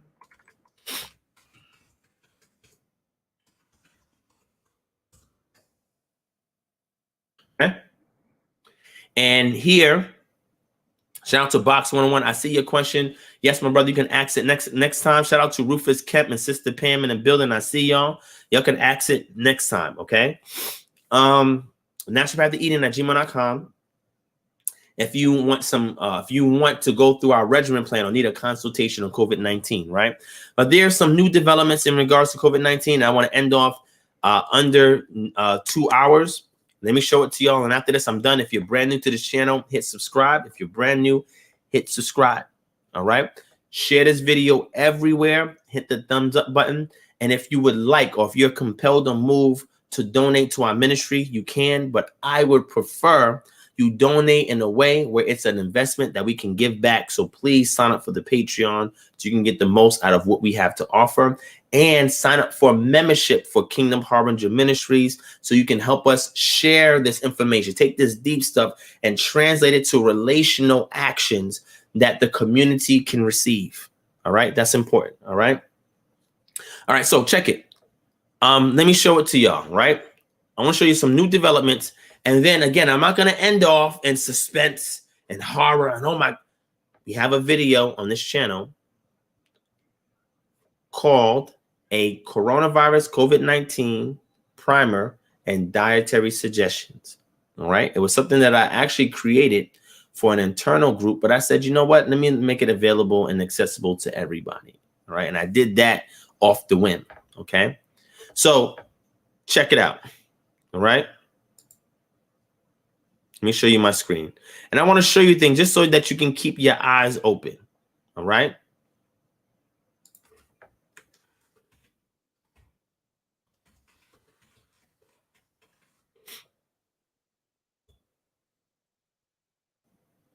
Matthew chapter 6, verse 22 says, the eye is the lamp of the body, which means a lamp is a thing to provide you light when there's darkness.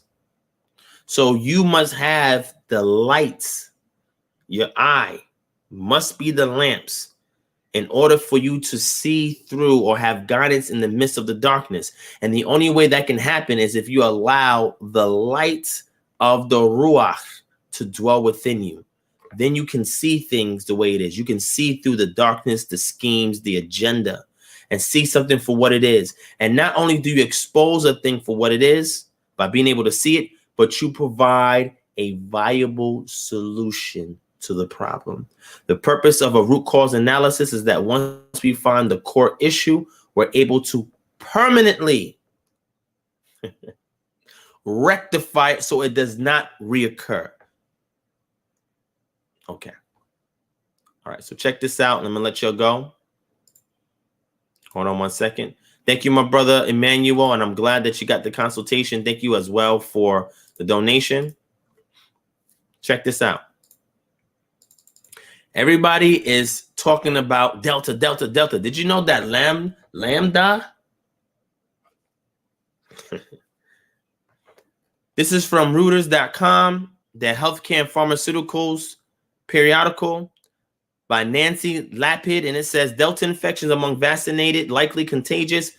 Lambda variant shows vaccine resistance in lab. Are you hearing what I'm saying? Let's scroll down. The Lambda, hold on, let's scroll on. This might be a little bit too small.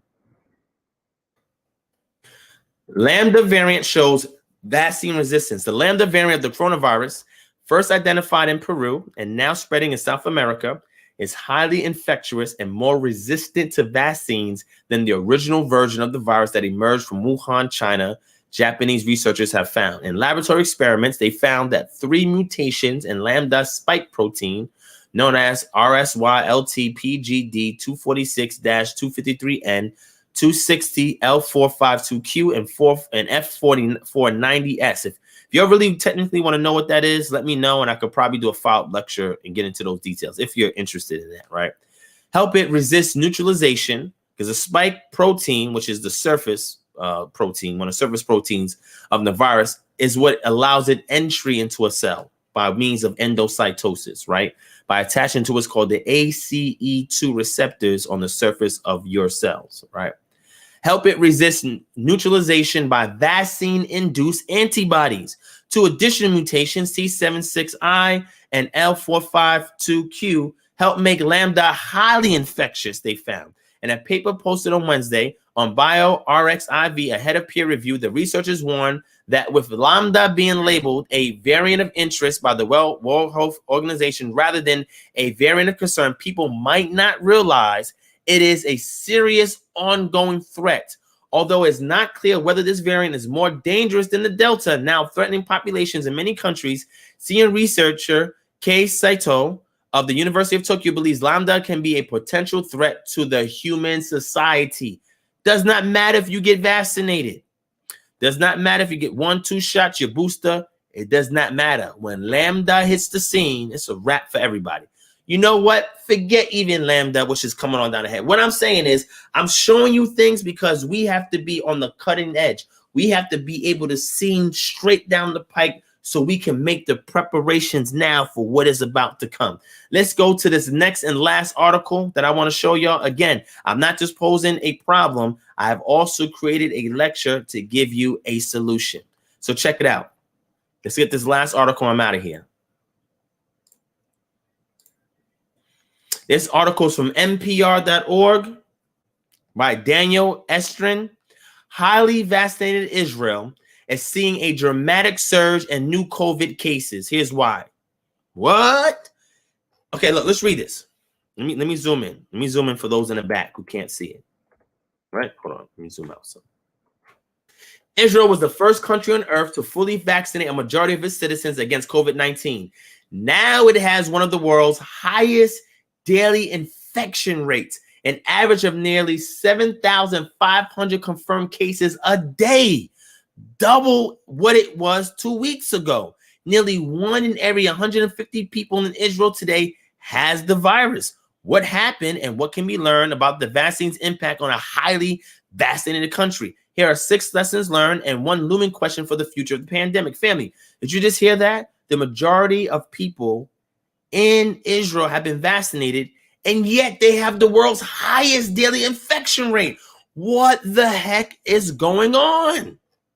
What is this? Jacko Black said, wait for the Omega variant. The Omega variant is the apocalypse. It is a precursor to the plagues that we're talking about of biblical proportions. All right.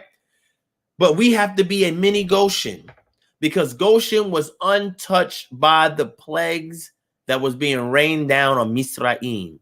Have you established your Goshen yet? KHM is trying to form one. Are you going to complain, or are you about to put your hand to the plow? Let me know. All right, so check it, right? Let's continue to read. Immunity from the vaccine dips over time. Did y'all know that? That means put your arm out for the booster shot. just like the flu shot. Israel had fully vaccinated slightly over half its population by March 25th. Infections waned. Venues reopened to the vaccinated, and the prime minister told Israelis to go out and have fun. By June, all restrictions, including indoor masking, were abolished. But Israel paid a price for the early rollout. Health officials and then Pfizer said their data showed a dip in the vaccine's protection around 6 months after receiving the second shot.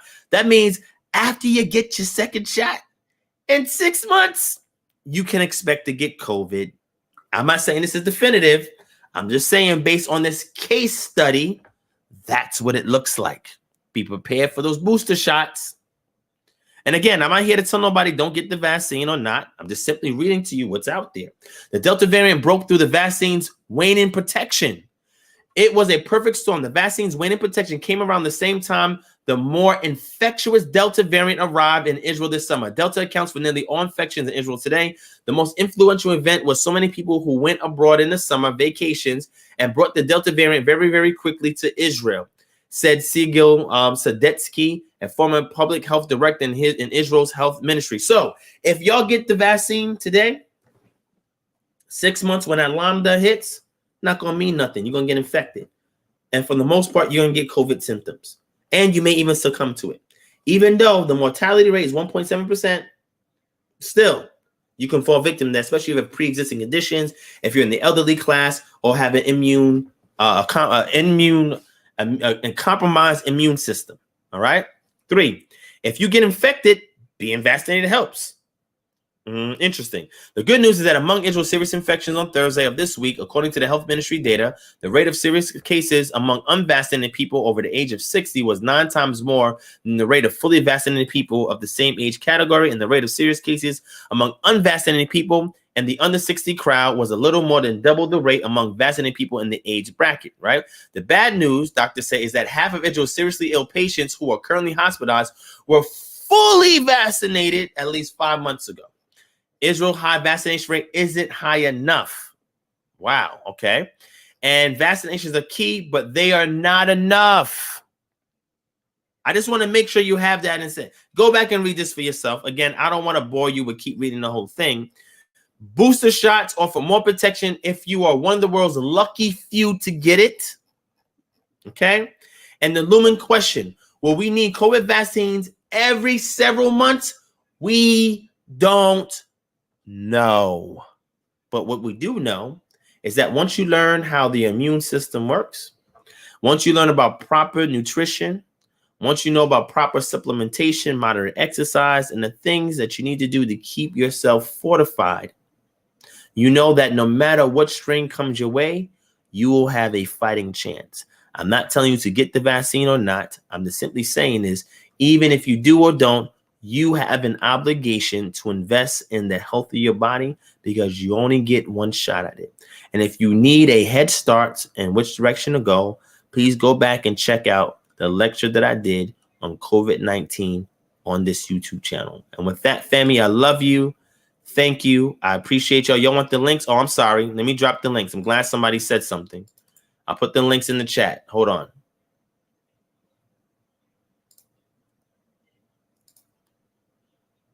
Here it is. And let me give you the other link.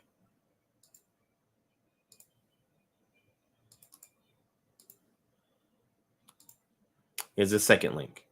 All right. We are watchmen.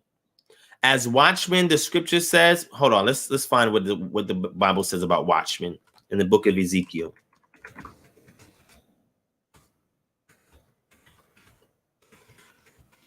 Pull it up. All right. Let's get Ezekiel chapter 33, excuse me.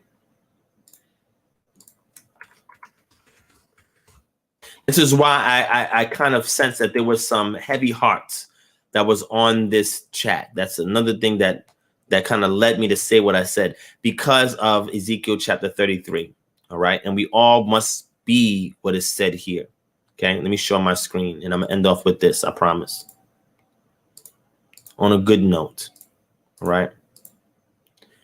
The word of the Most High came to me. Son of man, speak to your people and say to them, if I bring the sword upon the land and the people of the land take a man from among them and make them their watchmen. If he sees the sword coming upon the land and blows the trumpet and warns the people, then if anyone who hears the sound of the trumpet does not take warning, and the sword comes and take him away, his blood shall be upon his own head. He heard the sound of the trumpet and did not take warning. His blood shall be upon himself. But if he had taken warning, he would have saved his life. Chokmah is speaking here again. Wisdom is speaking. But if the watchman sees the sword coming and does not blow the trumpet, so that the people are not warned, and the sword comes and takes any of them away, that person is taken away in his iniquity. But his blood I will require at the watchman's hand. I don't want nobody's blood on my hands when it comes to judgment time. So my job is to tell y'all the information we give you is to transform us into a more close-knit community so we can achieve autonomy or self-governance over our own affairs, so we may be Goshens in the midst of these judgments. So once we're able to wait it out untouched from Yah's judgment, we can then be redeemed. But it first starts in warning the people, hey, you are not going to get any relief until you return back to this covenant, and out of that covenant be able to restore your lost culture, create a close-knit community, become autonomous, and take ownership of your social affairs within your community. Within there, strengthen the bonds amongst each other. And while we're doing that, when you warn people about the sword, you must also show them how to defend themselves against the attack. That is what we're here to do in a nutshell. Keep this with you, and I promise if you do this job, family, Yah will reward you. But the greatest reward is not the prize. The greatest reward is the relationship with the giver of the prize, because if you seek his face, he'll always open his hand to you. With that, family, thank you for watching. Hopefully you appreciate this session. Please share it everywhere. Hit the thumbs up button. And if you guys want to support the ministry, you have all the means to do so down below. And if there's anything that we as a ministry can do to help you, email us at kingdomharbinger@gmail.com.